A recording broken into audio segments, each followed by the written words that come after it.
So, I never in my wildest dreams expected this kind of response.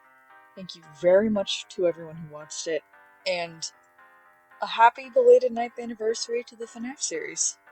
Now, I received a variety of comments on Monty was framed about people's own interpretations on my theory, some more in-depth than others.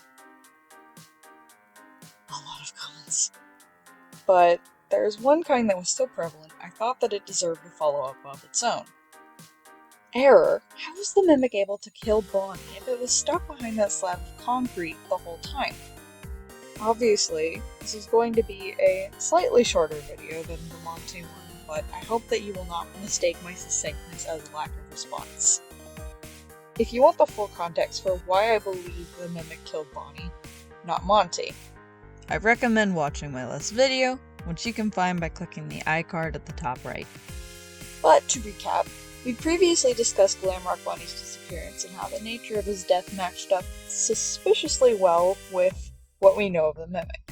In particular, the claws on his endoskeleton are far more massive than anything we've seen for any of the Glamrocks, including Monty, and the Mimic's already been responsible for several other disappearances around the Pizzaplex. I know what you're thinking. Mr. Error, how could he have killed Glamrock Bonnie if the entire plot of Ruin is about Cassie breaking him out of the Pizza Sun location? Which is a very good point. Some people seem to gloss over that I already talked about this in the Monty video, so I'll go over it a bit more in depth here. I believe that this isn't as much of an issue as you think, and I'm going to explain why.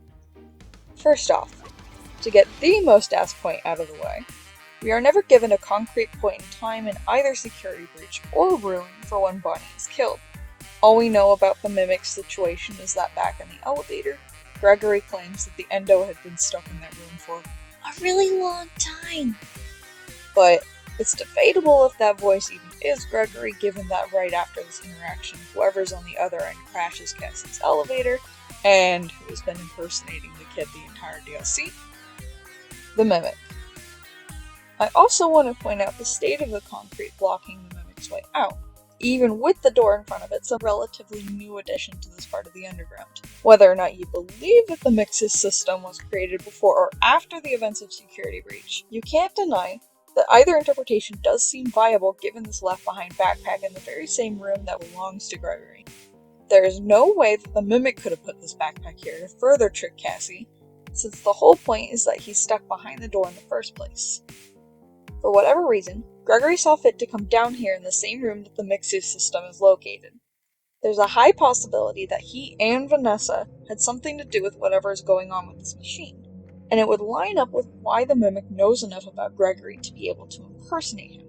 In my personal opinion, I believe that Mixus was an already established security system that Vanessa and Gregory simply added onto to be able to keep the Mimic from ever getting out. But we all know how that turned out in Ruin.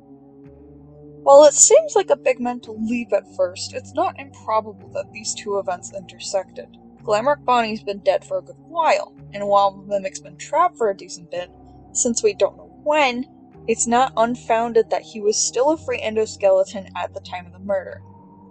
Going back to Bonnie for a moment, let's examine the scene of the crime once more. While his casing and body are arguably in better shape than most of the other animatronics in Ruin, it's apparent that whatever happened here was grisly. It's interesting to point out that there's a bit of carpet in here that was originally from Monty Goth. This lines up with my personal interpretation that there was indeed an altercation there and that Bonnie ended up here after. I do not yet understand why this room connects with Vanny's, but I'm sure if you believe that Vanny and the Mimic were working together, you could absolutely use this as evidence. However, that is a theory for another day. When you're in this room, or at least watching a Let's Play of it, most of the attention is drawn towards the gaping hole in Bonnie's chest. I mentioned in the last video that I believe that green had to be an undercoat of paint of some kind. Since then, I have come to the conclusion that this is actually some kind of dirt, grime, or moss. Compare this coloring to the same kind shown in the cracks on Bonnie's limbs. They are very similar. Speaking of his limbs, it's interesting to find that they're completely detached from the rest of his body. There's only one character we know of whose preferred method of killing is dismemberment, and that would be the Mimic. In the first epilogue of the Tales of the Pizzaplex series, we're shown that a character named Gil reprograms the Mimic through his laptop to disassemble endoskeletons with this exact method, removing the head and limbs from the end of the torso and throwing them into a pile. Of course, things go wrong and it begins to use this exact same method on the workers instead, and continues to do the same when the Mimic is inside the Tiger Rock animatronic, notably by stealing a boy's arms. However, combined with the already circumstantial evidence shown in Security Breach's messages about Bonnie's disappearance, as well as the nature of his death, it's at the very least possible that Steelwolf forgot some details already outlined in Security Breach and went from there. I believe, though, that it was intended to call into question about whatever happened that night, given how we come across Bonnie's Easter egg after a sympathetic edition of the log flume right for Monty's character. Revisionist misinformation or no. That's the fascinating thing about FNAF theories. Some are going to be more right than others either way, but just like a recycled pizza, no matter how you slice it, none of the puzzle pieces are ever going to perfectly fit. Why did the Mimic or any of Bonnie's attackers use a bowling ball? Personally, for the Mimic, I believe it could have just watched a guest use it normally and just put a violent spin on it, either as Tiger Rock or by sneaking around, but that's going into deep speculation territory. Is the Mimic supposed to be a retconned version of Glitch Trap and/or Burn Trap? Possibly. The DLC places an emphasis of rabbit ears onto animatronics that would normally have no business having them, like the Mapbot and one of the mini Music Men, which leads the player to suspecting something Afton adjacent is afoot.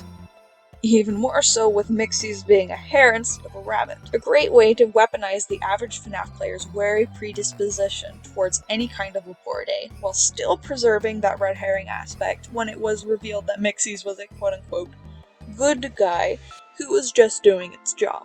I implied offhandedly in the last video that Burn Trap and the Mimic were two separate characters entirely, but that was because I didn't want to entirely focus on that question in the video.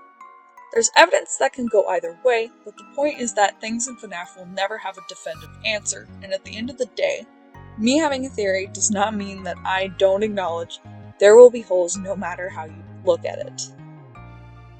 When have we ever expected this series to be direct about a plot?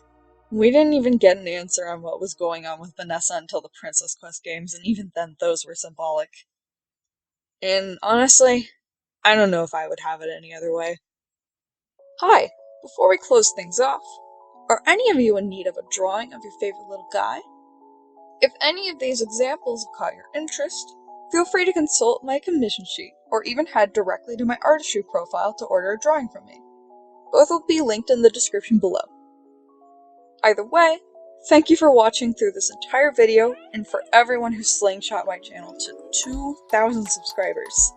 I am as extremely baffled as I am grateful. This will probably be my last FNAF-focused video for a while, but I've already got an idea of what kinds of projects I want to start on thanks to your kindness. I'll see you around, and have a nice day. In communication.